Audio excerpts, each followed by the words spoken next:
Hello दोस्तों, Rajasthan GK test series के आज के इस वीडियो सीरीज़ पार्ट 9 में आपका स्वागत है। आज के इस वीडियो में हमने राजस्थान इतिहास से राठौड़ वंश, किसान एवं जनजातीय आंदोलन, राजस्थान कला संस्कृति से लोक नाट्य, लोक वाद्य यंत्र, राजस्थान भूगोल में प्राकृतिक वनस्पति, जैव विविधता एवं उनका संरक्षण, राजस्थान राज्य व्यवस्था में राजस्थान विधानसभा तथा लोकायुक्त, भारतीय संविधान एवं राज्य व्यवस्था में मूल कर्तव्य एवं राष्ट्रपति तथा करंट अफेयर में सितंबर 2022 के करंट अफेयर के महत्वपूर्ण प्रश्न लिए हैं। इस वीडियो का अगर आप ऑनलाइन टेस्ट देना चाहते हैं, इस वीडियो में लिए गए प्रश्नों का अगर आप ऑनलाइन टेस्ट देना चाहते हैं तो इसका डिस्क्रिप्शन में आपको लिंक मिल जाएगा। आप वहां से इस टेस्ट को अटैम्प्ट कर सकते हैं। यह हमारे वीडियो सीरीज़ का 9वां वीडियो है। अगर आपने पहले वाले वीडियो नहीं देखे हैं तो उसका लिंक भी आपको डिस्क्रिप्शन में मिल जाएगा। अगर आपको वीडियो अच्छा लगे तो इसे लाइक शेयर ज़रूर कीजिए। अगर आप हमारे चैनल पर नए हैं तो इस चैनल को सब्सक्राइब ज़रूर करें। तो चलिए शुरू करते हैं आज का हमारा ये video, Rajasthan GK test series का 9वां वीडियो।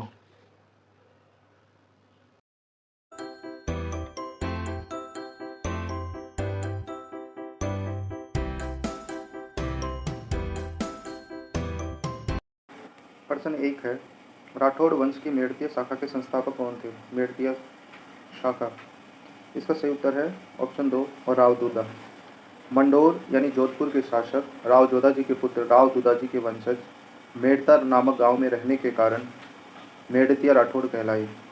मेड़तिया राठौड़ों को दूधावत राठौड़ भी कहा जाता है, इसलिए इसका सही उत्तर है राव दूधा, ऑप्शन 2।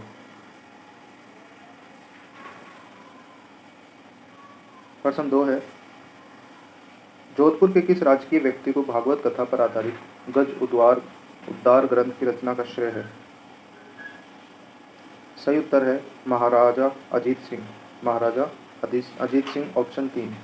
अजीत सिंह ने अजीत चरित्र, गुण सागर, निर्वाण दुहा, दुर्गा पाठ भाषा, गज उद्धार आदि ग्रंथों की रचना की थी। जसवंत सिंह राठौड़ा फतेह महल और घनश्याम जी का मंदिर आदि स्थापत्य कलाओं की इमारत का निर्माण भी करवाया था। इसका सही उत्तर है ऑप्शन 3 महाराजा अजीत सिंह।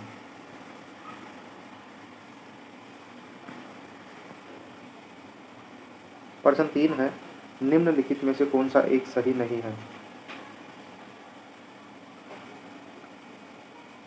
सही पहला है 1807 ईस्वी में गिंगोणी का युद्ध हुआ था, यह कथन सत्य है। दूसरा कथन है राजा मानसिंह के दरबार में कवि बांकीदास थे, यह कथन भी सत्य है। तीसरा है नाथ चरित्र पुस्तक के लेखक बांकीदास थे, यह कथन गलत है, क्योंकि नाथ चरित्र पुस्तक के लेखक मारवाड़ के शासक मानसिंह थे, न कि बांकीदास। तो इसका सही उत्तर है ऑप्शन 3, यह कथन गलत है। प्रश्न 4 है, निम्नलिखित कथनों पर विचार कीजिए। प्रश्न 4, इसमें से जो कथन गलत है उसका चयन करना है। पहला कथन है गोरा को मारवाड़ की पन्नाध्याय कहा जाता है। पहला कथन है गोरा को मारवाड़ की पन्नाध्याय कहा जाता है,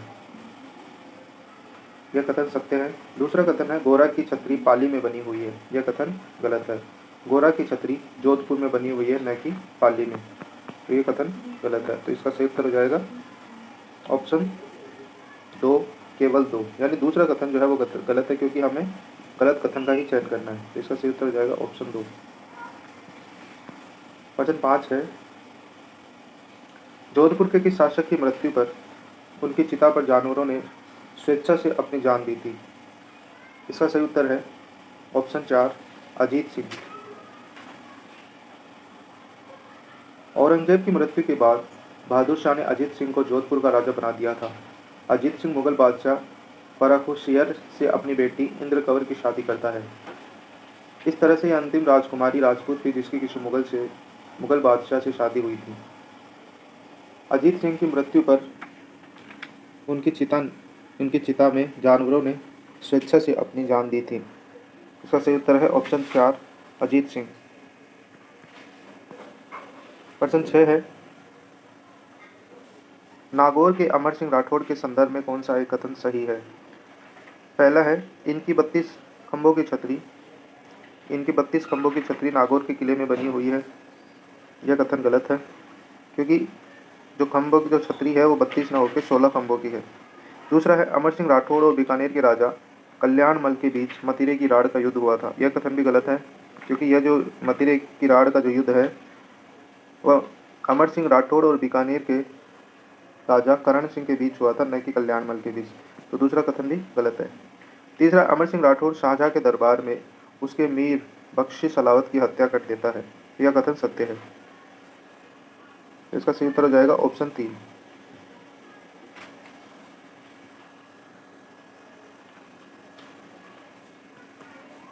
प्रश्न 7 है, हिंदू बादशाह और हशमत वाला प्रश्न 7 है, हिंदू बादशाह और हशमत वाला राजा की उपाधियां निम्न में से किस राजा को मिली हुई है या को दी हुई है? हिंदू बादशाह हशमत वाला राजा, यह उपाधि मालदेव को दी गई है। इसी तरह से मारवाड़ का भूला बिसरा शासक, मारवाड़ का प्रताप या प्रताप का अग्रगामी, यह चंद्रसेन को मिली हुई है। तो इसका सही उत्तर हो जाएगा मालदेव, क्योंकि हमें बताना है हिंदू बादशाह और हशमत वाला राजा, इसकी उपाधि दी गई है मालदेव को। सही ऑप्शन 1 मालदेव।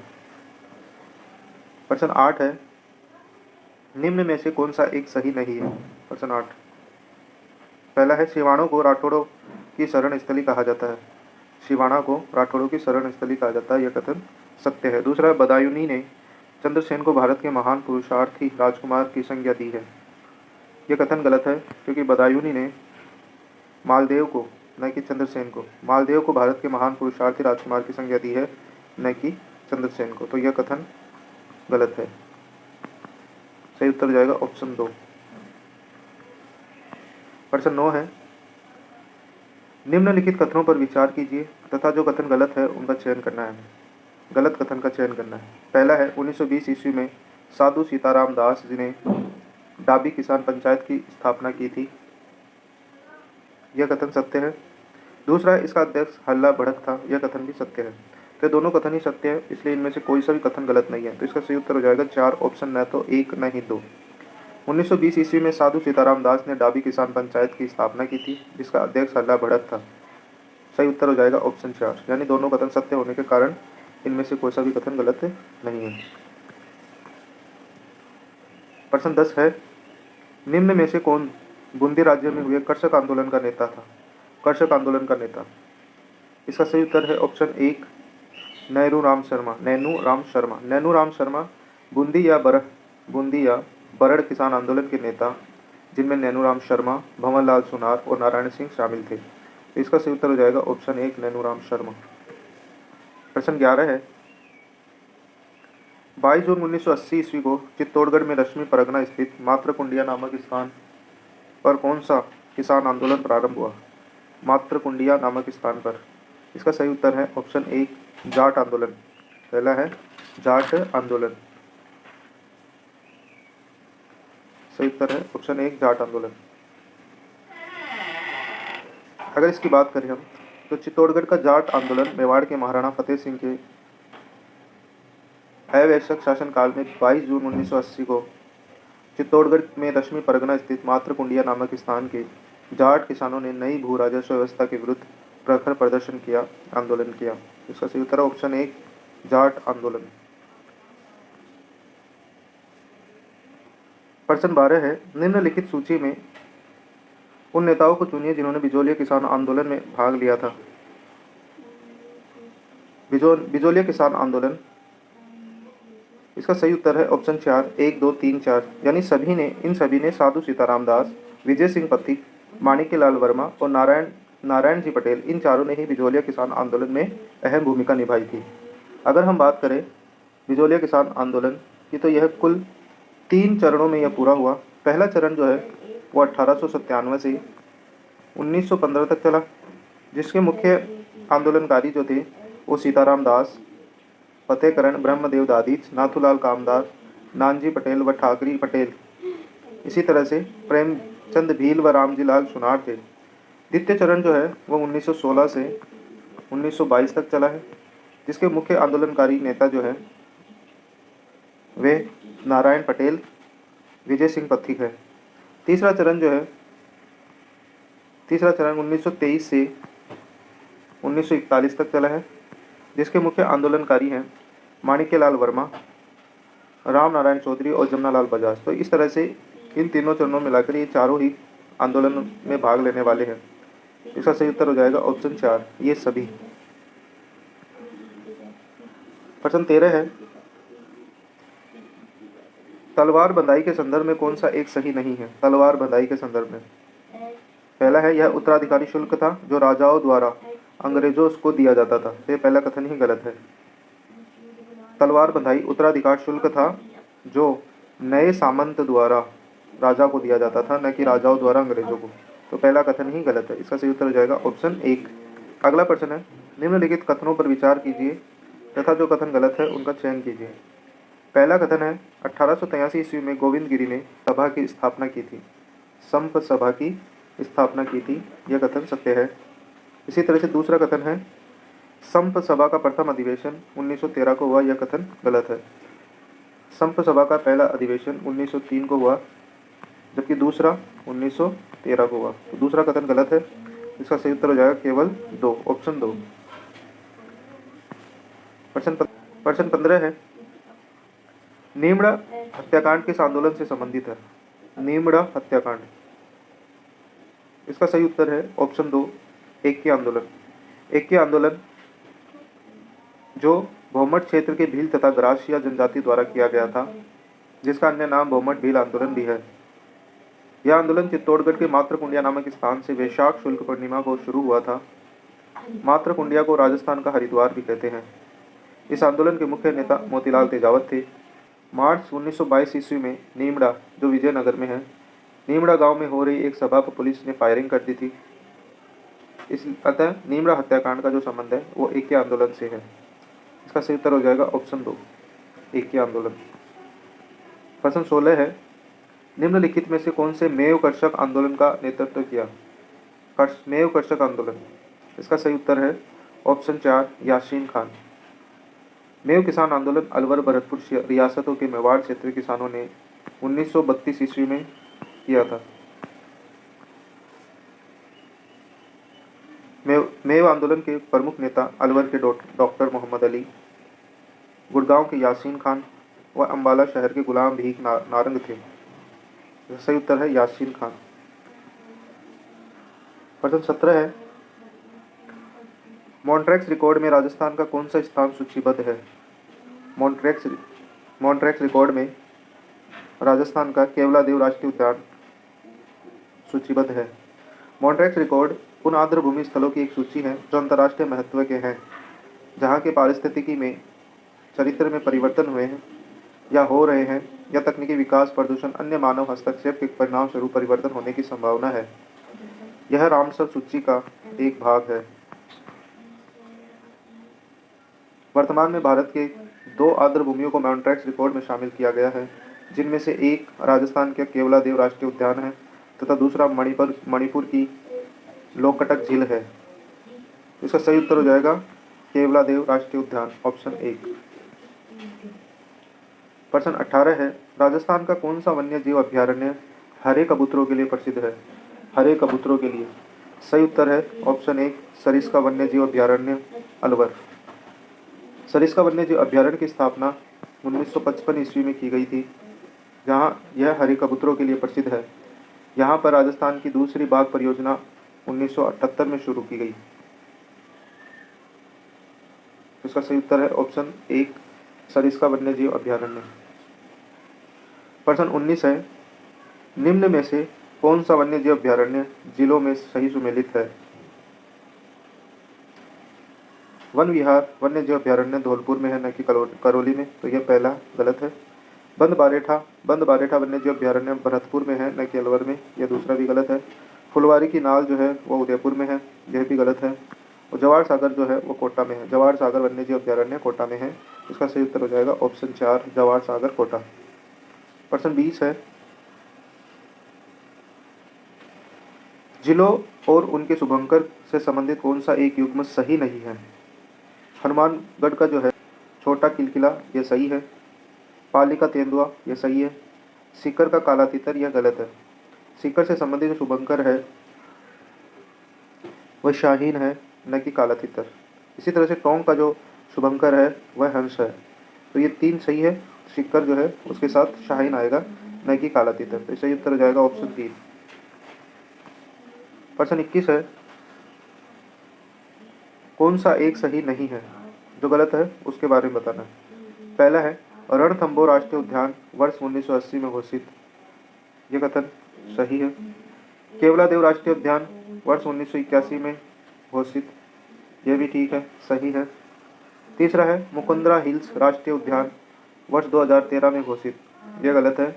इसकी जो घोषणा है वो 9 जनवरी 2012 को हुई, न कि 13 को। तो इसका सही उत्तर हो जाएगा ऑप्शन 3। प्रश्न 22 है, वन्य जीव संरक्षित क्षेत्र और जिले के संबंध में कौन सा एक सही है? जो सही मैच किया हुआ है उसके बारे में बताना है हमें। पहला है, गोगेलाव पाली। गोगेलाव जो है वो नागौर से संबंधित है, तो ये पहला गलत है। दूसरा है, बीड़ घास फुलिया खुर्द। बीड़ घास फुलिया खुर्द जो है वो भीलवाड़ा से संबंधित है, तो यह भी गलत है। तीसरा जो है वो वाघधरा क्रोकोडाइल। वाघधरा क्रोकोडाइल यह उदयपुर से संबंधित है, यह सही मैच किया हुआ है। तो इसका सही उत्तर हो जाएगा ऑप्शन 3, वाघधरा क्रोकोडाइल उदयपुर। प्रश्न 23 है, पलाश के संदर्भ में निम्नलिखित कथनों पर विचार कीजिए तथा जो सही है उनका सिलेक्शन कीजिए। पहला है, पलाश जो है वो सर्वाधिक राजसमंद जिले में मिलता है। यह कथन सत्य है।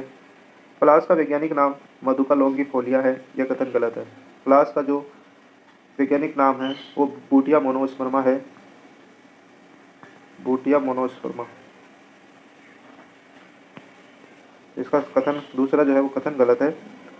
तो जो हमें सही बताना, तो पहला कथन सही है केवल, तो सही उत्तर हो जाएगा ऑप्शन 1। प्रश्न 24 है, निम्नलिखित में कौन सा एक असंगत है, यानी जो गलत मिलान किया हुआ है? पहला है, लिलोड़ घास अजमेर से जैसलमेर से संबंधित है। ये सही है। दूसरा है, बुर घास बीकानेर से संबंधित है। यह भी सत्य है। तीसरा है, मोचिया घास भरतपुर। यह गलत है। मोचिया घास जो है वो चूरू से संबंधित है, न कि भरतपुर से। बांस घास जो है वो बांसवाड़ा से है। ये सही है। तो इसका सही उत्तर हो जाएगा ऑप्शन 3, मोचिया घास जो है वो चूरू से संबंधित है। ये गलत मैच किया हुआ है। प्रश्न 25 है, राजस्थान में 50% से अधिक वन क्षेत्र किस श्रेणी में सम्मिलित है? 50% से अधिक जो वन है वह सुरक्षित या संरक्षित वन है। 56.4%। इसका सही उत्तर हो जाएगा ऑप्शन 2, संरक्षित। प्रश्न 26 है, वनोत्पाद तथा उनसे संबंधित पेड़ के संदर्भ में कौन सा असुमेलित है? गलत मैच किया हुआ है। पहला है, इमारती लकड़ी सागवान। यह सही है। दूसरा है, बीड़ी तेंदू। यह भी सही है, जिसे वागड़ क्षेत्र में टीमरू कहा जाता है। कत्था खेर, इसका यह भी सही मैच किया हुआ है। तो यानी ये तीनों कथन सत्य है, तो कोई सा भी ऐसा नहीं है जो असुमेलित है। तो इसका सही उत्तर हो जाएगा इनमें से कोई नहीं। प्रश्न 27 है, हरित राजस्थान योजना कब शुरू की गई? राजस्थान में हरित राजस्थान की शुरुआत 18 जून 2009 को शुरू हुई। 18 जून 2009, यानी सही उत्तर हो जाएगा ऑप्शन 2, वर्ष 2009। प्रश्न 28 है, माउंट आबू क्षेत्र में किस प्रकार की प्राकृतिक वनस्पति पाई जाती है? माउंट आबू क्षेत्र में उपोष्ण कटिबंधीय सदाबहार वन पाए जाते हैं। उपोष्ण कटिबंधीय सदाबहार वन। सदाबहार वन कुल वन क्षेत्र का मात्र 0.39% भाग में ही पाए जाते हैं। इन उपोष्ण कटिबंधीय सदाबहार सघन वनों का विस्तार मुख्यतः सिरोही के आबू पर्वतीय क्षेत्र में अधिक पाया जाता है। तो आबू जो माउंट आबू है उसमें उपोष्ण कटिबंधीय सदाबहार वन पाए जाते हैं, वनस्पति पाई जाती है। प्रश्न 29 है, निम्नलिखित कथनों पर विचार कीजिए तथा जो सही कथन है वह बताइए। पहला है, शुष्क सागवान के वन राजस्थान के दक्षिणी भाग में संकेंद्रित है। शुष्क सागवान के वन जो है वो राजस्थान के दक्षिणी भाग में संकेंद्रित है। पहला कथन सत्य है। दूसरा, सागवान के वन 75 से 110 सेंटीमीटर वार्षिक वर्षा वाले क्षेत्रों में पाए जाते हैं। यह कथन भी सत्य है। पश्चिमी राजस्थान, तीसरा है, पश्चिमी राजस्थान के वन मिश्रित पतझड़ वाले वन हैं। मिश्रित पतझड़ वन वाले वन जो है वो पूर्वी राजस्थान की विशेषता है, न कि पश्चिमी राजस्थान की विशेषता है। इसका तीसरा कथन गलत है, बाकी पहला दूसरा कथन सत्य है। तो इसका सही उत्तर हो जाएगा ऑप्शन 1, केवल 1 व 2। प्रश्न 30 है, राजस्थान के कौन से जिलों में खस घास उत्पादित होती है? खस घास राजस्थान में मुख्यतः भरतपुर, टोंक और सवाई माधोपुर। ऑप्शन 4, सवाई माधोपुर, भरतपुर और टोंक में। खस की घास की जड़ों से सुगंधित तेल निकाला जाता है जो इत्र और शरबत बनाने के काम आता है। यह घास मुख्यतः भरतपुर, टोंक व सवाई माधोपुर जिलों में उत्पन्न होती है। इस घास के तनों से पर्दे बनाए जाते हैं। कमरों को खुशबूदार व ठंडा करने के लिए इस घास का उपयोग किया जाता है। तो इसका सही उत्तर है ऑप्शन 4, सवाई माधोपुर, भरतपुर और टोंक। प्रश्न 31 है, भारत वन स्थिति रिपोर्ट 2021 के अनुसार राजस्थान में वर्ष 2019 की तुलना में कुल वनावरण में कितनी वृद्धि हुई है? सही उत्तर है ऑप्शन 1, 25.45 वर्ग किलोमीटर। यानी भारत वन स्थिति रिपोर्ट 2021 के अनुसार राजस्थान में वर्ष 2019 की तुलना में कुल वनावरण में 25.45 वर्ग किलोमीटर की वृद्धि हुई है। सही उत्तर हो जाएगा ऑप्शन 1। प्रश्न 32 है, भारत वन स्थिति रिपोर्ट 2021 के तहत राजस्थान में वनावरण क्षेत्र कितना है? वन क्षेत्र कितना है? इसका सही उत्तर है 16,655 किलोमीटर वर्ग किलोमीटर।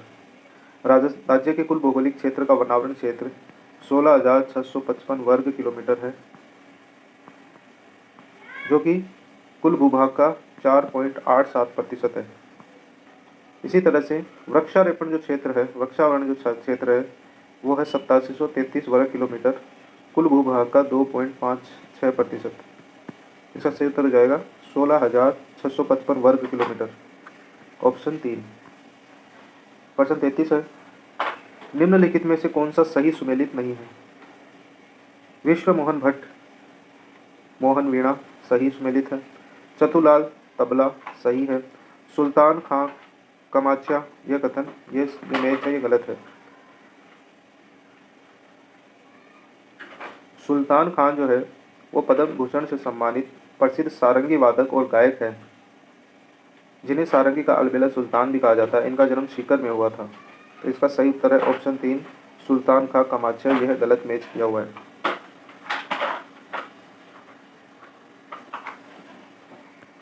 प्रश्न 34 है, राजस्थान के लोक वाद्य यंत्रों के विषय में कौन सा कथन सही नहीं है? गलत कथन बताना है। पहला है, भपंग एवं रावण हत्था दोनों तत्वाद्य यंत्र है, यह कथन सत्य है। दूसरा है, अलगोजा एवं ओरचंगा दोनों फूंक वाद्य यंत्र है, यह भी सही है। तीसरा है, ढोलक, नौबत और नगाड़ा एवं थाप वाद्य यंत्र है, यह भी सही है। चौथा है, फूंक वाद्य यंत्र बांकिया एवं करना को मांगलिक अवसरों पर नहीं बजाया जाता, यह कथन गलत है क्योंकि इन्हें मांगलिक अवसरों पर बजाया जाता है। तो सही उत्तर हो जाएगा ऑप्शन 4, यह कथन गलत है। प्रश्न 35 है, असुमेलित की पहचान कीजिए। पहला है भपक जहूर खान, यह सत्य है।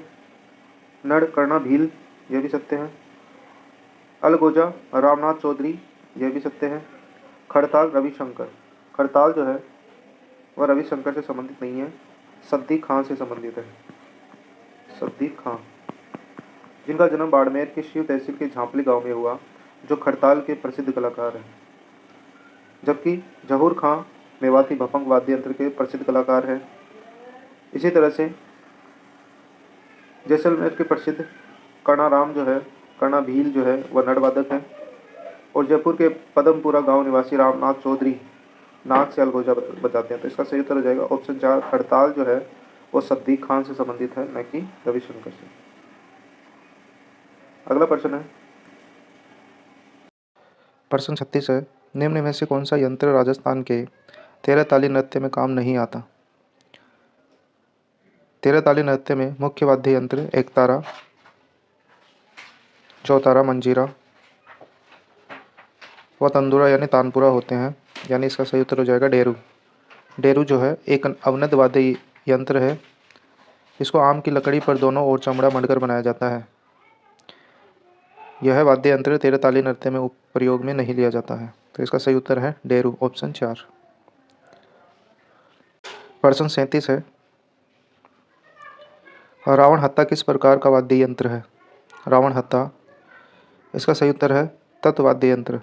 रावण हत्था तत्व वाद्य यंत्र को बनाने के लिए नारियल की कटोरी जो बांस के साथ लगी होती है उस पर खाल मंडी जाती है। बांस में जगह जगह खूंटियाँ लगा दी जाती है जिसमें 9 तार बांधे जाते हैं। तो इसका सही उत्तर है ऑप्शन 1 तत्व वाद्य यंत्र। रावण हत्था वाद्य यंत्र का प्रयोग पाबूजी के अनुयायी थोरिया भोपे, इसी तरह से डूंगर जी जवार जी के भोपे कथाएं बांधते समय करते हैं। सही उत्तर है ऑप्शन 1 तत्व वाद्य यंत्र। प्रश्न 38 है, देवनारायण जी की फड़ के वाचन के साथ किस वाद्य यंत्र का प्रयोग किया जाता है? इसका सही उत्तर है ऑप्शन 3 जंतर। जंतर जो है वो वीणा की आकृति के तरह का वाद्य यंत्र है। इसमें 2 तुम्बे होते हैं जिसकी डांड बांस की बनी होती है। इस तत्वाद्य यह भी एक तत्वाद्य प्रकार का यंत्र है, वाद्य यंत्र है जिसका प्रयोग देवनारायण जी की फड़ गाते समय गुजरों के भोपे गले में लटकाकर करते हैं। सही उत्तर है ऑप्शन 3 जंतर। प्रश्न 39 है, प्रश्न 39 है, कौन सा कथन कामाच्या के बारे में असत्य है, यानी असत्य कथन बताना है। पहला है कामाच्या मांगणियार समुदाय के द्वारा बहुतायत से प्रयोग किया जाता है, यह कथन सत्य है। दूसरा, यह लकड़ी के एकल टुकड़े से बनाया जाता है, लकड़ी के एकल टुकड़े से बनाया जाता है, यह कथन भी सत्य है। इसके 3 मुख्य तंतु बकरे की आंत के बने होते हैं, यह कथन भी सत्य है। यानी इसमें कुल 17 तारे होती हैं जिनमें मुख्य रूप से जो 3 तारे होती है वो बकरे की आंत से बनाई जाती हैं, जबकि शेष जो 14 तारे हैं वो पीतल या लोहे की बनी होती हैं।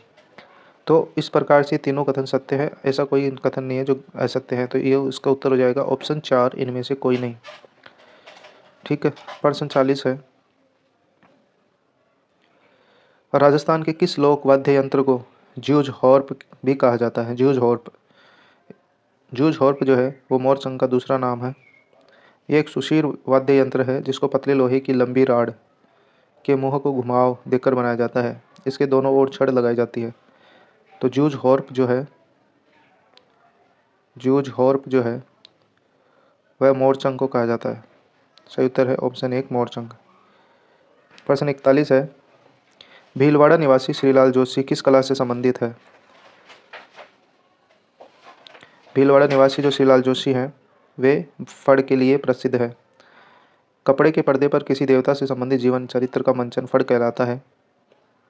भीलवाड़ा के श्रीलाल जोशी ने फड़ चित्रकला को राष्ट्रीय एवं अंतर्राष्ट्रीय स्तर पर पहचान दिलाई है। तो सही उत्तर है फड़, ऑप्शन 1।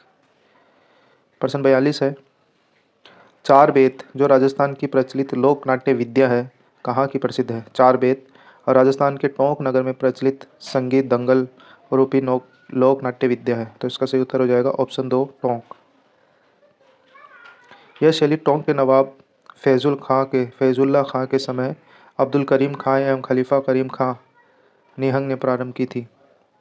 चार बेत मुख्य रूप से पठानों की यानी अफगानिस्तान की विद्या है। इसका जो मुख्य वाद्य यंत्र ढपली होता है, ढपली। चार बेत का मुख्य वाद्य यंत्र है ढपली। सही उत्तर है टोंक, ऑप्शन 2। प्रश्न 43 है, हेला ख्याल राजस्थान के किस क्षेत्र से संबंधित है?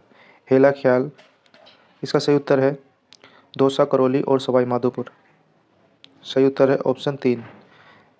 हेला ख्याल दौसा, करौली और सवाई माधोपुर जिलों में प्रचलित है। लंबी टेर देना इसकी विशेषता है जिसे हेला कहा जाता है। इसका वाद्य यंत्र नौबत है। हेला ख्याल का वाद्य यंत्र नौबत है।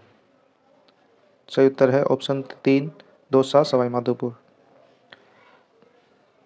प्रश्न 44 है, रम्मत के संबंध में कौन सा कथन सही नहीं है? पहला कथन है रम्मत बीकानेर एवं जैसलमेर क्षेत्र की लोकप्रिय है, यह कथन सत्य है। दूसरा है होली एवं सावन के महीने में रम्मत खेली जाती है, यह कथन भी सत्य है।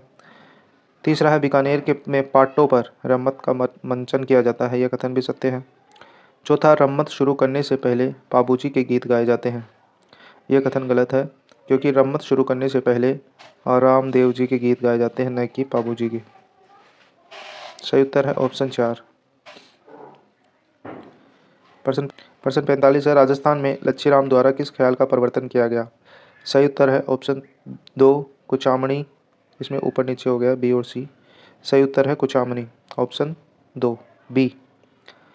कुचामनी ख्याल के प्रवर्तक कुचामन सिटी नागौर के लच्छीराम माने जाते हैं। लच्छीराम ने गोगा चौहान, मीरा मंगल, राव ऋणमल ख्यालों की रचना की है।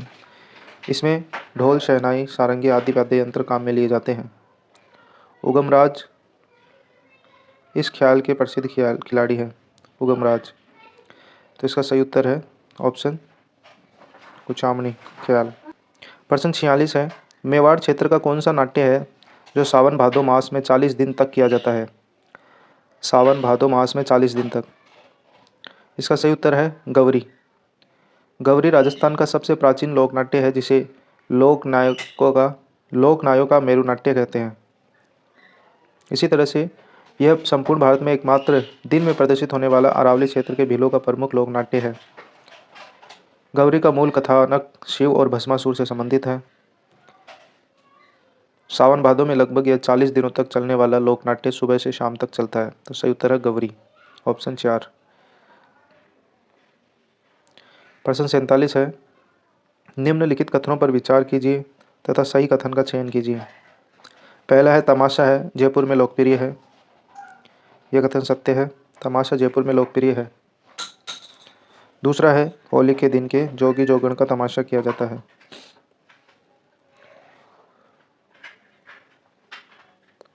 यह कथन भी सत्य है। तो ये दोनों ही कथन सत्य है, इसलिए इसका सही उत्तर हो जाएगा सी, ऑप्शन 1 व 2 दोनों। तमाशा जो है वो जयपुर में प्रसिद्ध है। सवाई प्रताप सिंह के समय बंशीधर भट्ट जो महाराष्ट्र के हैं, उनको तमाशा के लिए जयपुर लाया गया था।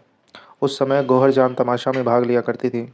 होली के दिन जोगी जोगण का तमाशा किया जाता है, जबकि शीतलाष्टमी के दिन जट्ठन मियाँ का तमाशा किया जाता है। इसी तरह से चैत्र अमावस्या के दिन गोपी चंदे का तमाशा किया जाता है और अखाड़ा में तमाशा का मंचन किया जाता है। तो इसका सही उत्तर है ऑप्शन 3, 1 व 2 दोनों ही कथन सत्य है। प्रश्न 48 है, निम्न में से कौन सा कथन सही नहीं है? सही नहीं है, गलत कथन का चयन करना है।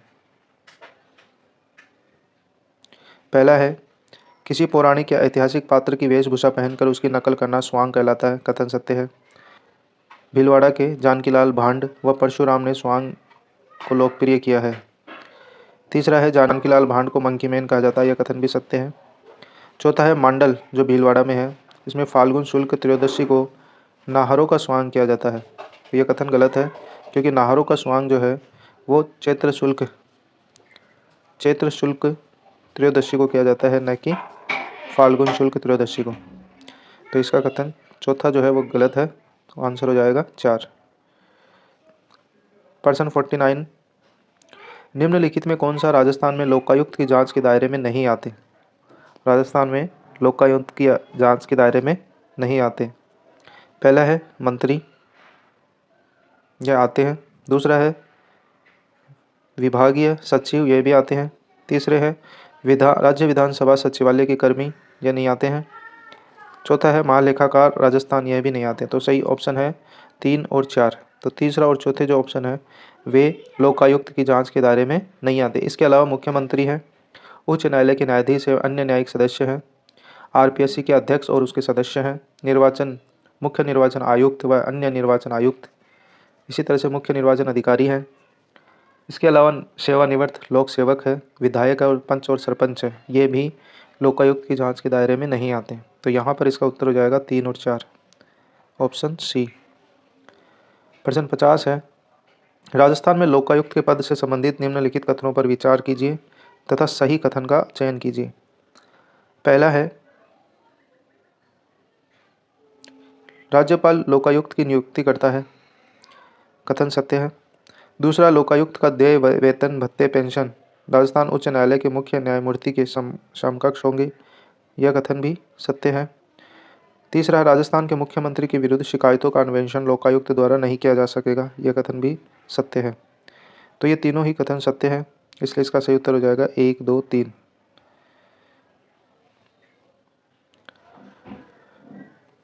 प्रश्न 51 है, निम्नलिखित कथनों पर विचार कीजिए तथा सही कथन का चयन करना है।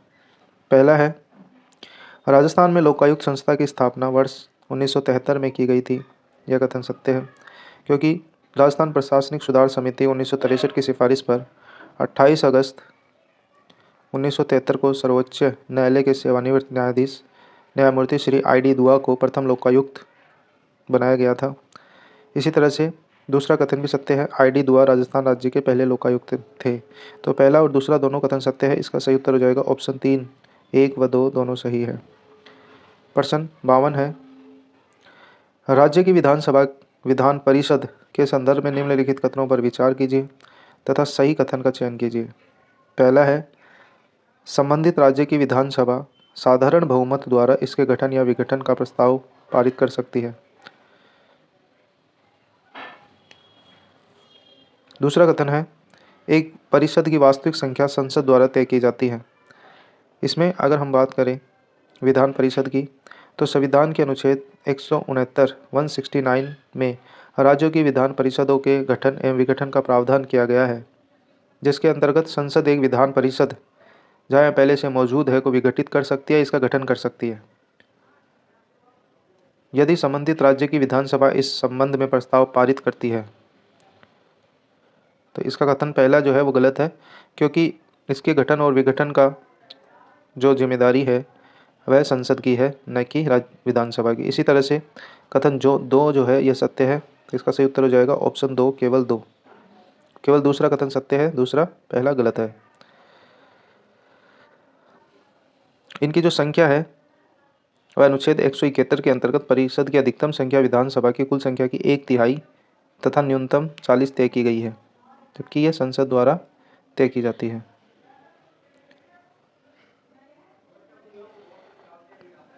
प्रश्न 53 है, निम्नलिखित कथनों पर विचार कीजिए तथा सही कथन का चयन कीजिए। पहला है, विधानसभा के निर्वाचन के लिए सामान्य वर्ग के प्रत्याशी को 10,000 की जमानत राशि जमा करानी होती है। दूसरा, निर्वाचन क्षेत्र में पड़े कुल विधिमान्य मतों के छठे भाग के बराबर या उससे अधिक मत प्राप्त करने पर जमानत राशि लौटा दी जाती है। तो ये दोनों ही कथन सत्य है, इसलिए इसका उत्तर हो जाएगा 3। अगर हम इसकी बात करें तो सामान्य वर्ग के प्रत्याशी को विधानसभा के निर्वाचन के लिए 10,000 रुपये की जमानत राशि जमा करानी होती है, जबकि अनुसूचित जाति और अनुसूचित जनजाति के लिए इस राशि का मान आधा होता है। यदि निर्वाचन क्षेत्र में कोई प्रत्याशी कुल डाले गए विधि मान्य मतों के छठे भाग से अधिक मत प्राप्त कर लेता है तो उसे यह जमानत राशि लौटा दी जाती है। तो पहला और दूसरा कथन दोनों सत्य है। प्रश्न 54 है, राज्य की विधानमंडल के संदर्भ में निम्न में कथनों पर विचार कीजिए तथा सही कथन का चयन करो। पहला कथन है, राज्यपाल राज्य के विधानमंडल का अभिन्न अंग नहीं होता, जबकि राष्ट्रपति संसद का अभिन्न अंग होता है। पहला कथन गलत है। राज्यपाल जो है विधानमंडल का अभिन्न अंग होता है, कि जिस प्रकार से संसद लोकसभा राज्यसभा राष्ट्रपति से मिलकर बनती है, उसी तरह से राज्य की विधानमंडल विधानसभा विधान परिषद वाले राज्य की दिशा में विधान परिषद और राज्यपाल से मिलकर बनती है। तो पहला कथन गलत है। दूसरा है, राज्य की विधान परिषद का सर्जन या उत्साधन करने की शक्ति राज्य की विधानसभा में निहित है। दूसरा कथन भी गलत है। यह शक्ति केवल संसद में निहित है, न कि विधानसभा में।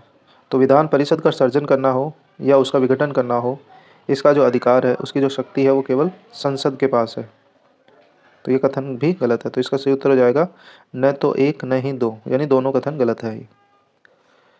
प्रश्न 55 है, विधान परिषद वाले राज्यों में विधान परिषद के सदस्यों के निर्वाचन एवं मनोनयन के संदर्भ में निम्नलिखित कथनों पर विचार कीजिए। पहला कथन है, 1/6 सदस्य स्थानीय निकाय द्वारा चुने जाते हैं। दूसरा है, 1/12 सदस्य स्नातकों द्वारा चुने जाते हैं। तीसरा है, 1/12 सदस्य शिक्षकों द्वारा चुने जाते हैं। चौथा है, 1/3 सदस्य विधानसभा द्वारा चुने जाते हैं। और पाँचवा, 1/12 सदस्य राज्यपाल द्वारा मनोनीत किए जाते हैं। ये बताना हमें विधान परिषद वाले राज्यों में विधान परिषद के सदस्यों के निर्वाचन एवं मनोनयन के संदर्भ में। तो संविधान के अनुच्छेद 171(3) में विधान परिषद के सदस्यों के निर्वाचन एवं मनोनयन के संबंध में उपबंध किया गया है, जिसमें 1/3 सदस्य स्थानीय निकायों द्वारा चुने जाते हैं, जिसमें नगरपालिका, जिला बोर्ड आदि आते हैं। तो 1/3 का जो है विधानसभा द्वारा चुने जाते हैं, स्थानीय निकाय द्वारा। तो पहला कथन गलत है। 1/6 सदस्य नहीं होंगे, 1/3 होंगे। तो पहला कथन गलत है। तो इस तरह से इसमें से ऑप्शन 1 और ऑप्शन डी खत्म हो जाता है, क्योंकि हमें सत्य कथन बताना है। दूसरा है, इसके बाद 1/12 सदस्य ऐसे स्नातकों द्वारा चुने जाते हैं जो भारत के राज्य क्षेत्र में किसी विश्वविद्यालय में कम से कम 3 वर्षीय स्नातक हैं। यानी कथन 2 सत्य है। इसके बाद 1/12 सदस्य 3 वर्षीय अध्यापन कर रहे शिक्षकों के द्वारा चुने जाते हैं। ये अध्यापक माध्यमिक शिक्षा से स्कूलों से कम नहीं होने चाहिए, यानी कथन 3 भी सत्य है। इसी तरह से 1/3 सदस्य विधानसभा के सदस्यों द्वारा ऐसे व्यक्तियों में से निर्वाचित किए जाएंगे जो विधानसभा के सदस्य न हो, यानी कथन 4 भी सही है। अगला है शेष सदस्य जो है वो राज्यपाल द्वारा नाम निर्देशित किए जाएंगे। विधान परिषद के कुल सदस्यों में से 5/6 सदस्यों का निर्वाचन अप्रत्यक्ष रूप से एकल संक्रमणीय मत के द्वारा होता है, जबकि 1/6 सदस्य राज्यपाल द्वारा नाम निर्देशित होते हैं। तो 1/12 सदस्य की जगह 1/6 सदस्य होते हैं। तो ऑप्शन 5 जो है, कथन 5 है, ये भी गलत है। तो ऑप्शन सी गलत हो गया। तो आंसर क्या हो जाएगा? Option B. 2, 3 और 4, दूसरा, तीसरा और चौथा कथन जो है वह सत्य है, बाकी गलत है। इसका सही उत्तर हो जाएगा बी। प्रश्न 56 है, निम्नलिखित में से किन राज्यों में विधानमंडल का उच्च सदन अस्तित्व में है? विधानसभा का वर्तमान में 6 राज्यों में विधान परिषद अस्तित्व में है। विधानमंडल का जो उच्च सदन है वह विधान परिषद होता है, जो वर्तमान में 6 राज्यों में अस्तित्व में है। पहला है उत्तर प्रदेश, फिर बिहार, फिर कर्नाटका, फिर आंध्र प्रदेश, तेलंगाना और महाराष्ट्र, यानी तमिलनाडु और ओडिशा में वर्तमान में कोई विधान परिषद अस्तित्व में नहीं है। तो इसका सही उत्तर हो जाएगा 4, 1, 2, 4, 5, 1, 2, 4, 5, यानी ओडिशा में और तमिलनाडु में नहीं है। तो ऑप्शन 4 सही है। प्रश्न 57 है, निम्नलिखित कथनों पर विचार कीजिए तथा सही कथन का चयन करो। पहला है, राष्ट्रीय आपातकाल के समय संसद राज्य विधानसभा का कार्यकाल एक बार में 1 वर्ष के लिए बढ़ा सकती है, किंतु किसी भी दशा में 3 वर्ष से अधिक नहीं बढ़ा सकती। यह कथन गलत है। यह 1-1 वर्ष करके कितनी बार भी बढ़ाई जा सकती है। दूसरा है, राज्य विधान परिषद की कार्यावधि 6 वर्ष की होती है और इसके 1/3 सदस्य प्रत्येक 2 वर्ष बाद निवृत्त हो जाते हैं। राज्य विधान परिषद एक स्थायी सदन है।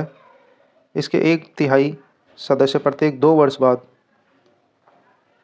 सेवानिवृत्त होते रहते हैं। इसके सदस्यों का कार्यकाल 6 वर्ष का होता है।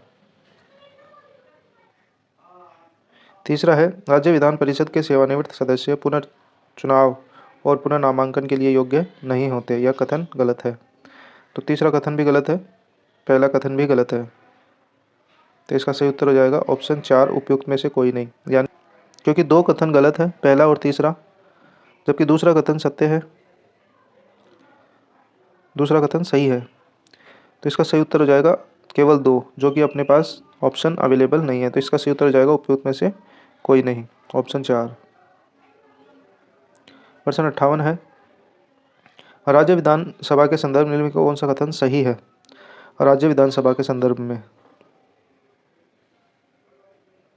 पहला कथन है, राज्य विधानसभा का सदस्य निर्वाचित होने के लिए उस व्यक्ति का संबंधित राज्य की मतदाता सूची में नाम होना आवश्यक नहीं है। यह कथन गलत है। 2 या 2 से अधिक वर्षों की कैद की सजा काट चुका व्यक्ति राज्य विधानसभा सदस्य निर्वाचित होने के लिए योग्य नहीं हो सकता। यह कथन सत्य है। जनप्रतिनिधित्व अधिनियम 1954 के तहत उपबंध किया गया है कि 2 या 2 से अधिक वर्षों की कैद की सजा काट चुका व्यक्ति और राज्य विधानसभा का सदस्य बनने के योग्य नहीं है। तो इसका सही उत्तर हो जाएगा ऑप्शन 2।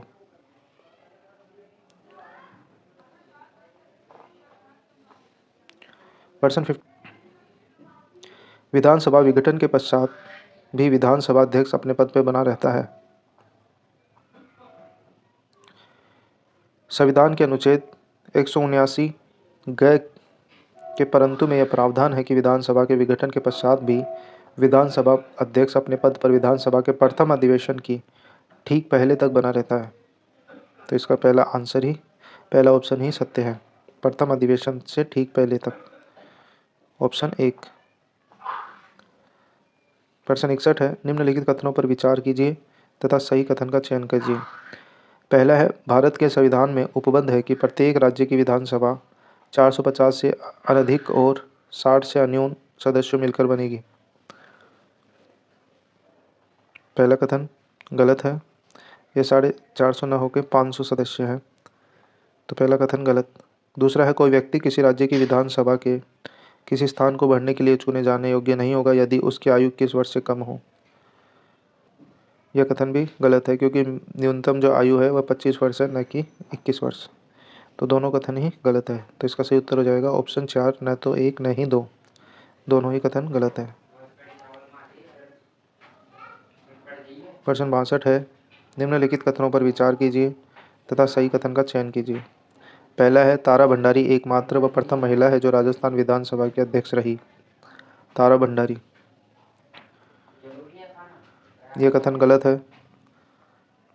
एकमात्र तथा प्रथम महिला जो है जो राजस्थान विधानसभा की अध्यक्ष रही वे सुमित्रा सिंह है, न कि तारा भंडारी। इसी तरह से सुमित्रा सिंह एकमात्र व प्रथम महिला है जो राजस्थान विधानसभा में उपाध्यक्ष रही।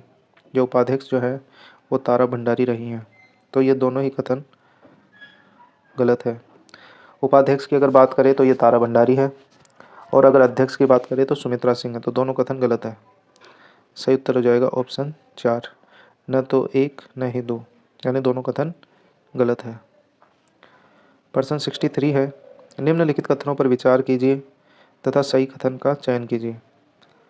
पहला है राजस्थान विधानसभा के प्रथम गैर कांग्रेसी अध्यक्ष लक्ष्मण सिंह थे, तो ये कथन सत्य है। दूसरा है हरिदेव जोशी वर्ष 1952 से लेकर मृत्यु पर्यंत विधानसभा के सदस्य रहे, यह कथन भी सत्य है। तो दोनों ही कथन सत्य है, इसलिए इसका सही उत्तर हो जाएगा ए और बी सही है।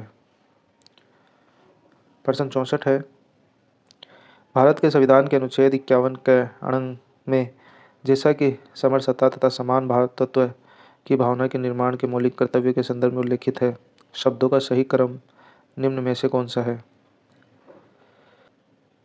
इसका सही उत्तर है ऑप्शन 2, धर्म, भाषा और प्रदेश या वर्ग। धर्म, भाषा और प्रदेश या वर्ग।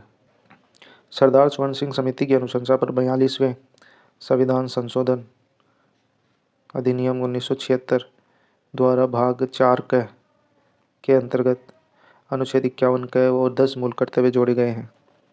भारत के सभी लोगों में समरसता और समान भ्रातृत्व की भावना का निर्माण करे, जो धर्म, भाषा और प्रदेश या वर्ग पर आधारित सभी भेदभावों से परे हो।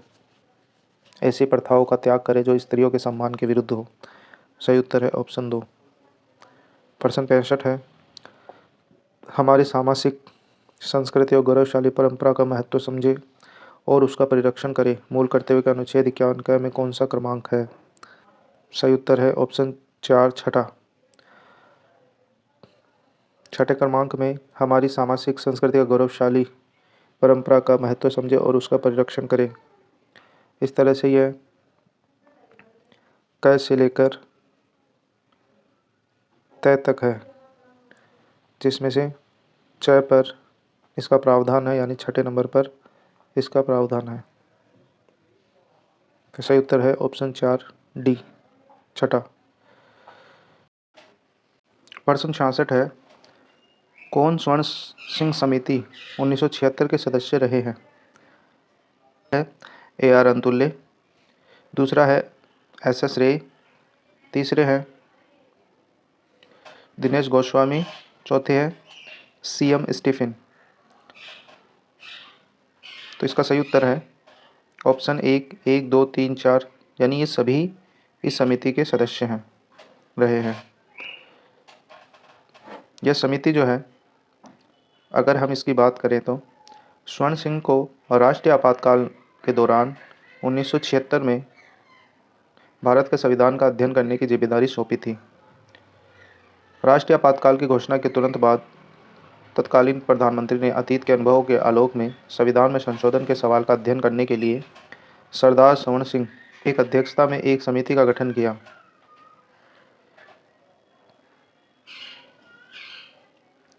इस समिति में कुल 12 सदस्य थे, जिनमें स्वर्ण सिंह स्वयं अध्यक्ष, A R Antulay, S S Ray, Rajni Patel, H R Gokhale, V A Syed Mohammad, V N Gadgil, CM Stephen, DP Singh, Dinesh Goswami, Vasant Sathe तथा VN बनर्जी। इस तरह से ये चारों ही सदस्य जो हैं वो इस समिति के सदस्य रहे हैं। तो इसका सही उत्तर हो जाएगा 1, 2, 3, 4 ये सभी। प्रश्न 67 है, निम्नलिखित कथनों पर विचार कीजिए तथा सही कथन का चयन कीजिए। पहला है, नागरिकों के मूल कर्तव्य संबंधित वर्मा समिति 1999 ने कुछ मूल कर्तव्यों की पहचान की। यह कथन सत्य है। नागरिकों के मूल कर्तव्य संबंधित वर्मा समिति 1999 ने कुछ मूल कर्तव्यों की पहचान व उनके क्रियान्वयन के लिए कानूनी प्रावधानों को लागू करने की व्यवस्था की, जबकि स्वर्ण सिंह समिति ने संविधान में 8 मूल कर्तव्यों को जोड़े जाने का सुझाव दिया था, लेकिन 42वें संविधान संशोधन अधिनियम 1976 द्वारा 10 मूल कर्तव्यों को जोड़ा गया। दूसरा कथन है, स्वर्ण सिंह समिति ने कर अदायगी को मूल कर्तव्य होने की संस्तुति दी है। यह कथन भी सत्य है। कर अदायगी को भी नागरिकों का मूल कर्तव्य होना चाहिए, लेकिन मूल कर्तव्यों में इसको शामिल नहीं किया गया है। इसी तरह से संसद किसी आर्थिक दंड या सजा का प्रावधान तब कर सकती है जब कोई किसी कर्तव्य के अनुपालन से इनकार कर दे। इसको भी शामिल नहीं किया गया है। तो इसका सही उत्तर है, ये दोनों कथन सत्य है। इसका सही उत्तर है 1 व 2 दोनों। प्रश्न 68 है, निम्नलिखित कथनों में से कौन सा या कौन से भारतीय नागरिक के मूल कर्तव्यों के विषय में सही है। पहला है, इन कर्तव्यों को प्रवर्तित करने के लिए यानी लागू करने के लिए एक विधायी प्रक्रिया दी गई है। यह कथन गलत है। दूसरा है, वे विधिक कर्तव्य के साथ परस्पर संबंधित है। यह कथन भी गलत है। यानी मूल कर्तव्यों को प्रवर्तित करने के लिए संविधान ने न तो कोई विधायी प्रक्रिया दी है और न ही वे विधिक कर्तव्यों के साथ परस्पर संबंधित है। तो दोनों ही कथन गलत है। सही उत्तर हो जाएगा ऑप्शन 4, न तो 1 न ही 2। प्रश्न 69 है, राष्ट्रपति के चुनाव को अवैध घोषित किए जाने की स्थिति में उसके द्वारा किए गए कार्यों पर चुनाव अवैध घोषित होने तक क्या प्रभाव पड़ेगा। इसका सही उत्तर है, राष्ट्रपति द्वारा किए गए कार्य वैध माने जाएंगे। संविधान के अनुच्छेद 71(2) के अनुसार यदि उच्चतम न्यायालय द्वारा किसी व्यक्ति के राष्ट्रपति या उपराष्ट्रपति के रूप में निर्वाचन को शून्य घोषित कर दिया जाता है तो उसके द्वारा यथास्थिति राष्ट्रपति या उपराष्ट्रपति पद की शक्तियों के प्रयोग और कर्तव्यों के पालन में उच्चतम न्यायालय के विनिश्चय की तारीख को या उससे पहले किए गए कार्य उस घोषणा के कारण अविधिमान्य नहीं होंगे, यानी उनके द्वारा किए गए कार्य वे वैध माने जाएंगे। तो इसका सही उत्तर है ऑप्शन 3। प्रश्न 70 है, भारतीय संविधान के निम्नलिखित में से किस एक संशोधन द्वारा राष्ट्रपति को कोई भी मामला मंत्रिपरिषद द्वारा पुनर्विचार किए जाने के लिए वापस भेजने का अधिकार दिया गया है। सही उत्तर है ऑप्शन 4, 44वें संविधान संशोधन में। 42वें संविधान संशोधन के माध्यम से स्पष्ट किया गया कि अनुच्छेद 74(1) जिसमें राष्ट्रपति को सहायता और सलाह देने के लिए मंत्रिपरिषद का प्रावधान किया गया है में सलाह के अनुसार राष्ट्रपति कार्य करने हेतु बाध्य है। वहीं 44वें संविधान संशोधन के बाद अब राष्ट्रपति को यह शक्ति प्राप्त है कि वह मंत्रिपरिषद की किसी अनुचित सिफारिश को पुनर्विचार के लिए लौटा सके। तो इसका सही उत्तर है ऑप्शन 4, 44वें संविधान संशोधन द्वारा। प्रश्न 71 है, निम्न में से कौन सा संवैधानिक विशेषाधिकार राष्ट्रपति को नहीं है। इसका सही उत्तर है धन विधेयक को पुनर्विचार हेतु लौटाना। संविधान के अनुच्छेद 111 के अनुसार जब कोई विधेयक संसद के दोनों सदनों द्वारा पारित कर दिया जाता है तब उसे राष्ट्रपति के समक्ष रखा जाता है, जिस पर राष्ट्रपति सहमति दे सकता है या अपनी सहमति रोक सकता है। परंतु राष्ट्रपति विधेयक को यदि वह धन विधेयक नहीं है तो सदनों को पुनर्विचार हेतु लौटा सकता है। यानी धन विधेयक को पुनर्विचार हेतु नहीं लौटा सकता, बाकी दूसरे विधेयक को लौटा सकते हैं। तो इसका सही उत्तर है ऑप्शन 2, धन विधेयक को पुनर्विचार हेतु लौटाना राष्ट्रपति का कोई विशेषाधिकार नहीं है। 22 है, राष्ट्रपति को प्राप्त वीटो शक्ति और उनके विषय के संदर्भ में निम्नलिखित युग्मों पर विचार कीजिए तथा सही युग्म की पहचान कीजिए। पहला है अत्यंतिक वीटो। पहला है अत्यंतिक वीटो। अत्यंतिक वीटो जो होता है वो विधायकों द्वारा पारित विधेयक पर अपनी राय सुरक्षित करना है, अर्थात पहला जो मिलान है ये गलत है। दूसरा है विशेषित वीटो। इसका मतलब है जो विधायिका द्वारा उच्च बहुमत से निरस्त किया जा सके, तो यह मिलान भी गलत है। तीसरा है पॉकेट वीटो। पॉकेट वीटो विधायिका द्वारा पारित विधेयक पर कोई निर्णय न करना या नहीं लेना, तो यह कथन सही है, पॉकेट वीटो। तो तीसरा जो मिलान है वह सत्य है, बाकी दो गलत है, तो इसका सही उत्तर हो जाएगा ऑप्शन 4 केवल 3। प्रश्न 73 है, भारत के राष्ट्रपति के निर्वाचन के संदर्भ में निम्नलिखित कथनों पर भारत के राष्ट्रपति के विचार कीजिए तथा सही कथन का चयन करना है। पहला है प्रत्येक विधायक के वोट का मूल्य अलग अलग राज्यों में अलग अलग होता है, यह कथन सत्य है। दूसरा है लोकसभा के सदस्यों के वोट का मूल्य राज्यसभा के सदस्यों के वोट के मूल्य से अधिक होता है। लोकसभा के सदस्यों के वोट का मूल्य राज्यसभा के सदस्यों के वोट के मूल्य से अधिक नहीं होता, बल्कि दोनों सदनों के सदस्यों का मत का मूल्य समान और समतुल्य होता है, यानी कथन 2 गलत है। तो पहला कथन सत्य है, दूसरा गलत, तो इसका सही उत्तर हो जाएगा केवल 1, ऑप्शन 1। प्रश्न 74 है, राष्ट्रपति के पास कोई संवैधानिक विवेकाधिकार नहीं है, परंतु उसके पास कुछ परिस्थितिजन्य विवेकाधिकार है। निम्न में से किन या किस परिस्थितियाँ या स्थितियों में राष्ट्रपति अपने विवेकाधिकार का प्रयोग कर सकता है? पहला है केंद्र शासित प्रदेशों के प्रशासक के रूप में अपने कार्यों का निर्वहन करते समय, यह गलत है। दूसरा, जब मंत्रिपरिषद ने अपना बहुमत खो दिया हो तो लोकसभा को विघटित करने में, यह कथन सत्य है। तीसरा है त्रिशंकु लोकसभा की स्थिति में किसे सरकार बनाने के लिए आमंत्रित करना यह तय करने में, यह भी सत्य है। तो इसका सही उत्तर है ऑप्शन 3, 2 और तीसरा जो कथन है वे इस परिप्रेक्ष्य में सही है। तो सही उत्तर है ऑप्शन 3, 2 और 3। प्रश्न 75 है, भारत के निम्नलिखित में से किस मुख्य न्यायाधीश ने कुछ समय तक भारत के कार्यवाहक राष्ट्रपति के रूप में कार्य किया है? इसका सही उत्तर है ऑप्शन 4, न्यायमूर्ति एम हिदायतुल्लाह। न्यायमूर्ति एम हिदायतुल्लाह ने 20 जुलाई 1969 को कार्यवाहक राष्ट्रपति के रूप में पदभार संभाला है। इसके अतिरिक्त यह भारत के उपराष्ट्रपति भी रह चुके हैं। तो सही उत्तर है ऑप्शन 4। प्रश्न 76 है, राष्ट्रपति का पद उसके त्यागपत्र अथवा निष्कासन, मृत्यु या अन्य कारणों से रिक्त होने की स्थिति में उपराष्ट्रपति राष्ट्रपति के रूप में कार्य करता है। इस संदर्भ में निम्न कथनों पर विचार कीजिए तथा सत्य कथन का चयन कीजिए। पहला कथन है राष्ट्रपति के रूप में केवल 6 माह तक कार्य कर सकता है, यह कथन अनुच्छेद 65 के संदर्भ में सही है, पहला कथन सत्य है। दूसरा है इस अवधि के दौरान वह राज्यसभा के सभापति को दे किसी भी वेतन व भत्ते का अधिकारी नहीं है, यह कथन भी सत्य है। तीसरा है इस अवधि के दौरान वह न केवल राष्ट्रपति के सारे कार्यों का निर्वहन करता है, बल्कि राज्यसभा के सभापति के रूप में भी अपने सारे कार्यों का निर्वहन करता है, यह कथन गलत है। राष्ट्रपति का पद उसके त्यागपत्र, निष्कासन, मृत्यु अथवा अन्य कारणों से रिक्त होने की स्थिति में उपराष्ट्रपति कार्यवाहक राष्ट्रपति के रूप में कार्य करता है। अनुच्छेद 65 के अनुसार कार्यवाहक राष्ट्रपति के रूप में वह केवल 6 माह तक कार्य कर सकता है। इस अवधि में नए राष्ट्रपति का चुनाव आवश्यक है, अतः पहला कथन सत्य है।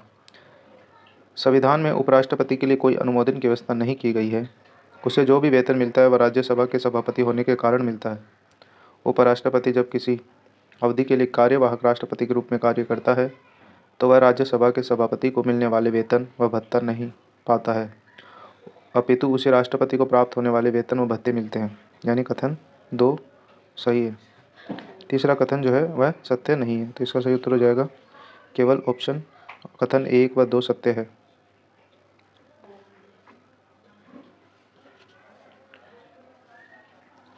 अगला प्रश्न है, प्रतिभा देवी सिंह पाटिल के संदर्भ में कौन सा कथन सही नहीं है? पहला कथन है, यह जुलाई 2002 से जुलाई 2007 तक भारत की राष्ट्रपति रही। यह पहला कथन ही गलत है, क्योंकि प्रतिभा देवी सिंह पाटिल जो है वो जुलाई 2007 से जुलाई 2012 तक भारत की राष्ट्रपति रही है। वे भारत की प्रथम महिला राष्ट्रपति है तथा राजस्थान की प्रथम महिला राज्यपाल भी रही है। इसी के साथ इन्हें वर्ष 2019 में मेक्सिको का सर्वोच्च नागरिक सम्मान ऑर्डर ऑफ एजाक्ट इंगल से सम्मानित किया गया है। तो ये बाकी के 3 कथन सत्य है, पहला कथन जो है वो गलत है। तो इसका सही उत्तर हो जाएगा ऑप्शन 1। प्रश्न 78 है, इसमें कथन एवं कारण दिए हुए हैं। कथन है, राष्ट्रपति संसद सदस्य नहीं होता परंतु वह संसद का अभिन्न अंग होता है। पहला कथन सत्य है। दूसरा है, इसका कारण जो है वो किसी व्यक्ति को राष्ट्रपति बनने के लिए उसके पास संसद सदस्य बनने की योग्यता होनी चाहिए। तो यह कथन गलत है, क्योंकि किसी व्यक्ति को राष्ट्रपति बनने के लिए लोकसभा सदस्य बनने की योग्यता होनी चाहिए, न कि संसद का सदस्य। तो दूसरा कथन गलत है, कारण जो है वो गलत है, कथन सत्य है। तो इसका सही उत्तर हो जाएगा सी। ए सही है परंतु आर गलत है। प्रश्न 79 है, राष्ट्रपति के चुनाव के संदर्भ में निम्नलिखित कथनों पर विचार कीजिए तथा सत्य कथनों का चयन कीजिए। पहला कथन है, भारत के राष्ट्रपति के चुनाव के संबंधित किसी विवाद को किसी भी न्यायालय में चुनौती नहीं दी जा सकती। यह कथन गलत है। राष्ट्रपति चुनाव संबंधी सभी विवाद उच्चतम न्यायालय द्वारा निपटाए जाते हैं एवं उनका निर्णय जो है वह अंतिम होता है। इसी तरह से दूसरा कथन है, यदि निर्वाचक मंडल पूरा नहीं होता है तो निर्वाचन मंडल के बाकी सदस्य निर्वाचक मंडल की संख्या पूर्ण होने तक अपना वोट नहीं दे सकते। तो यह कथन भी गलत है, क्योंकि निर्वाचन मंडल के किसी सदस्य का पद रिक्त होने पर राष्ट्रपति चुनाव नहीं रोका जाएगा। तो दोनों कथन ही गलत है। इसका सही उत्तर हो जाएगा ऑप्शन 4, न तो 1 नहीं 2। प्रश्न 80 है, राष्ट्रपति की अध्यादेश जारी करने की शक्ति के संदर्भ में निम्नलिखित कथनों पर विचार कीजिए तथा सही कथनों का चयन कीजिए। पहला है, जब संसद के दोनों सदनों का सत्र चल रहा हो तो उस समय राष्ट्रपति द्वारा अध्यादेश जारी नहीं किया जा सकता। यह कथन सत्य है। इसी तरह से राष्ट्रपति द्वारा जारी अध्यादेश को संसद द्वारा इसकी बैठक में 6 सप्ताह के भीतर पुनः पारित किया जाना चाहिए। यह कथन भी सत्य है। तो दोनों कथन सत्य है अनुच्छेद 123 के अनुसार। तो इसका सही उत्तर हो जाएगा ऑप्शन 3, 1 व 2 दोनों कथन सत्य। प्रश्न 81 है, निम्नलिखित कथनों पर विचार कीजिए तथा जो कथन सत्य है उनका चयन कीजिए। पहला है, राष्ट्रपति अपना त्यागपत्र या तो भारत के उपराष्ट्रपति को या फिर भारत के मुख्य न्यायाधीश को सौंप सकते हैं। यह कथन गलत है, यानी राष्ट्रपति जो है वह अनुच्छेद 56 के अनुसार अपनी पदावधि में किसी भी समय अपना त्यागपत्र उपराष्ट्रपति को दे सकता है, न कि मुख्य न्यायाधीश को। तो पहला कथन गलत है। दूसरा कथन है, राष्ट्रपति पर महाभियोग चलाने के आरोप पर संसद के किसी भी सदन को 1/3 सदस्यों के हस्ताक्षर होना अनिवार्य है। यह कथन भी गलत है, क्योंकि जो सदस्य जो है वो 1/3 न होकर 1/4 है। अगर 1/4 सदस्य ने हस्ताक्षर किया है तभी महाभियोग की प्रक्रिया चालू हो सकती है। तो दूसरा कथन भी गलत है। पहला कथन गलत, दूसरा गलत कथन। तीसरा है, राष्ट्रपति के चुनाव में भाग लेने वाले सभी सदस्य राष्ट्रपति के महाभियोग की प्रक्रिया में शामिल होते हैं।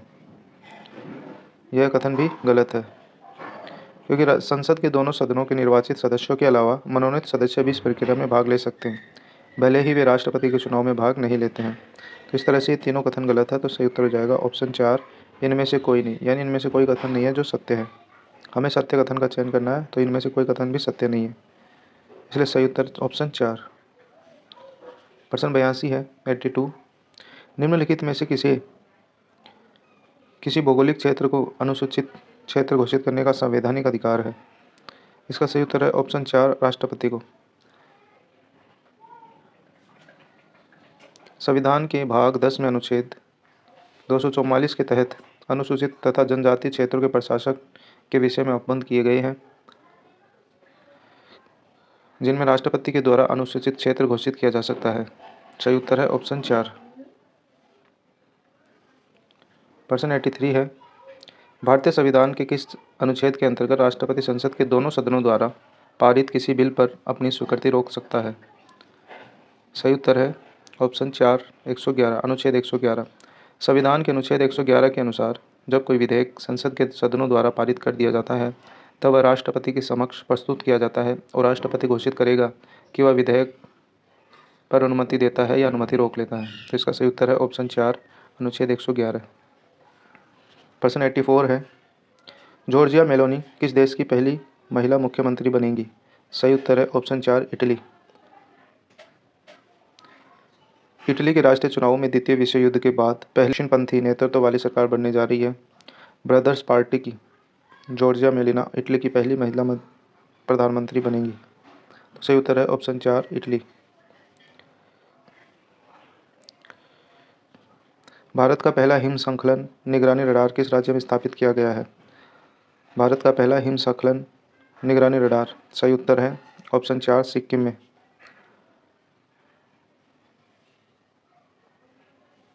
भारत का पहला हिमस्खलन निगरानी रडार सिक्किम में स्थापित किया गया है ऑप्शन 4। प्रश्न 86 है, ई कॉमर्स कंपनी अमेजन ने भारत में अपना पहला सौर ऊर्जा संयंत्र किस राज्य में स्थापित करने की घोषणा की है? अमेजन द्वारा अपना पहला सौर ऊर्जा संयंत्र राजस्थान में स्थापित करने की घोषणा की गई है। सही उत्तर है ऑप्शन 2 राजस्थान। प्रश्न 87 है, 18 सितंबर 2022 को किसने अपना पहला डूरंड कप फुटबॉल टूर्नामेंट खिताब जीता है? सही उत्तर है option 1 Bengaluru football club. Option 1 18 सितंबर 2022 को बेंगलुरु फुटबॉल क्लब ने मुंबई सिटी फुटबॉल क्लब को हराकर अपना पहला डूरंड कप फुटबॉल टूर्नामेंट खिताब जीता है। सही उत्तर ऑप्शन 1 बेंगलुरु। प्रश्न 88 है, भारत में पहली बार किस राज्य की विधानमंडल सत्र में महिला विधायकों के लिए एक दिन आरक्षित किया गया है? सही उत्तर है ऑप्शन 4 उत्तर प्रदेश। प्रश्न 89 है, 16 सितंबर 2022 को भारत के पहले लिथियम सेल उत्पादन संयंत्र शुभारंभ कहाँ किया गया है? 16 सितंबर 2022 को भारत के पहले लिथियम सेल उत्पादन संयंत्र का शुभारंभ कहाँ किया गया है? सही उत्तर है ऑप्शन आंध्र प्रदेश के तिरुपति। ऑप्शन 2 आंध्र प्रदेश के तिरुपति में भारत का पहला लिथियम सेल उत्पादन संयंत्र शुभारंभ किया गया है। प्रश्न 90 है, 14 सितंबर 2022 को विश्व कुश्ती चैंपियनशिप में 2 पदक जीतने वाली पहली भारतीय महिला पहलवान कौन बनी है? सही उत्तर है ऑप्शन 2 विनेश फोगाट। प्रश्न 91 है, इलेक्ट्रॉनिक बैंक गारंटी ईबीजी जारी करने वाला कौन सा बैंक भारत का पहला बैंक बन गया है? सही उत्तर है ऑप्शन 2 एचडीएफसी बैंक।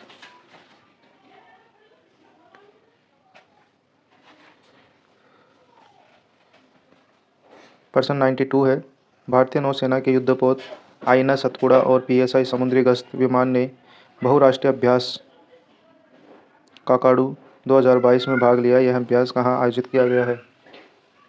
सही उत्तर है ऑप्शन 1 ऑस्ट्रेलिया। प्रश्न 93 है, द फ्रेजर इंस्टीट्यूट द्वारा जारी विश्व आर्थिक स्वतंत्रता सूचकांक में 2022 में भारत को कौन से स्थान पर रखा गया है?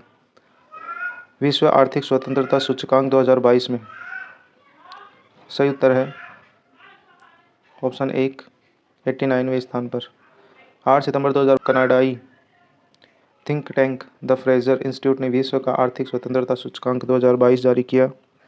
वर्ष 2010 के बाद से शीर्ष स्थान पर हांगकांग है तथा भारत को 89वां स्थान मिला है, 89वां स्थान मिला है।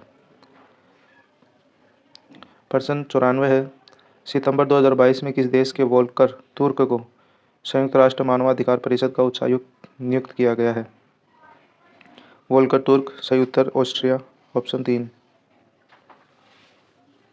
प्रश्न 95 है, 8 सितंबर 2022 को प्रधानमंत्री नरेंद्र मोदी ने नेताजी सुभाष चंद्र बोस की प्रतिमा का अनावरण किया है, कहाँ किया है? सही उत्तर है इंडिया गेट। ऑप्शन 2 सही उत्तर है ऑप्शन 2 इंडिया गेट। प्रश्न 96 है, भारत का पहला जैव गांव किस राज्य में स्थापित किया गया है? भारत का पहला जैव गांव त्रिपुरा के सिपाहीजला जिले का दासपारा गांव को घोषित किया गया, स्थापित किया गया है। सही उत्तर त्रिपुरा। प्रश्न 97 है, 2 सितंबर 2022 को किसे अखिल भारतीय फुटबॉल महासंघ का नया अध्यक्ष बनाया गया है? अखिल भारतीय फुटबॉल महासंघ AIFF का नया अध्यक्ष बनाया गया है। सही उत्तर है ऑप्शन ए कल्याण चौबे। 98% है। पहला होम्योपैथिक अंतर्राष्ट्रीय स्वास्थ्य शिखर सम्मेलन कहाँ आयोजित किया गया है? पहला होम्योपैथिक अंतर्राष्ट्रीय स्वास्थ्य शिखर दुबई में आयोजित किया गया। ऑप्शन एक %99 है। रेमन मैग्सेसे पुरस्कार 2022 किस एक को नहीं दिया गया है? रेमन मैग्सेसे पुरस्कार 2022 31 अगस्त 2022 को रेमन मैग्सेसे पुरस्कार 2022 के विजेताओं की घोषणा की गई, जिनमें सोथियारा छिम कंबोडिया के मनोचिकित्सक हैं, तदाशी हितोरी जापानी के नेत्र रोग विशेषज्ञ है, बर्नाडेट मेडिट फिलीपींस के बाल रोग विशेषज्ञ, गैरी बेनचेघी इंडोनेशिया पर्यावरण कार्यकर्ता है। यानी इसमें जो शामिल नहीं है वे है फिरदौस कादरी। सही उत्तर हो जाएगा ऑप्शन 4 फिरदौस कादरी। प्रश्न 100 है। 27 सितंबर 2022 को किस जिले में आदि महोत्सव 2022 का आयोजन किया गया? आदि महोत्सव 2022 सही उत्तर है ऑप्शन ए उदयपुर में, राजस्थान के उदयपुर में। प्रश्न 101 है। राजस्थान हस्तलिपि नीति 2022 के संबंध में निम्नलिखित कथनों पर विचार कीजिए तथा जो कथन सही है वह उसका चुनाव कीजिए।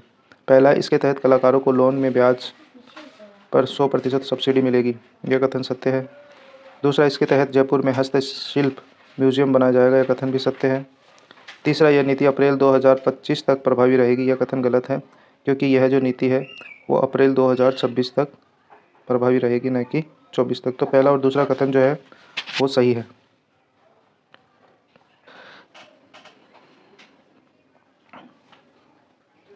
प्रश्न 102 है। 17 सितंबर 2022 को राजस्थान हस्तशिल्प रत्न पुरस्कार किसे दिया गया? राजस्थान हस्तशिल्प रत्न पुरस्कार, इसका सही उत्तर है बाबूलाल मारोटिया, ऑप्शन 3। बाबूलाल मारोटिया को 17 सितंबर 2022 को राजस्थान हस्तशिल्प पुरस्कार से नवाजा गया। इसी के साथ राजस्थान बुनकर रत्न पुरस्कार गंगा सिंह गौतम को दिया गया। गंगा सिंह गौतम को बुनकर रत्न पुरस्कार, जबकि बाबूलाल मारोटिया को हस्तशिल्प रत्न पुरस्कार दिया गया है। आज की वीडियो का आखिरी सवाल है। प्रश्न 103 है। सितंबर 2022 में यूनाइटेड किंगडम में आयोजित वन यंग वर्ल्ड समिट में भाग लेने वाला एकमात्र राजस्थानी था। सही उत्तर है ऑप्शन 1 तस्नीम महजबीन। तस्नीम महजबीन एकमात्र राजस्थानी जिन्होंने सितंबर 2022 में यूनाइटेड किंगडम में आयोजित वन यंग वर्ल्ड समिट में भाग लिया। तस्नीम महजबीन, ऑप्शन 1। उम्मीद है वीडियो अच्छा लगा होगा। अगर आप चैनल पर नए हैं तो चैनल को सब्सक्राइब करें। आज की वीडियो में इतना ही। हम जल्दी ही दूसरी वीडियो के साथ लौटेंगे। Thank you.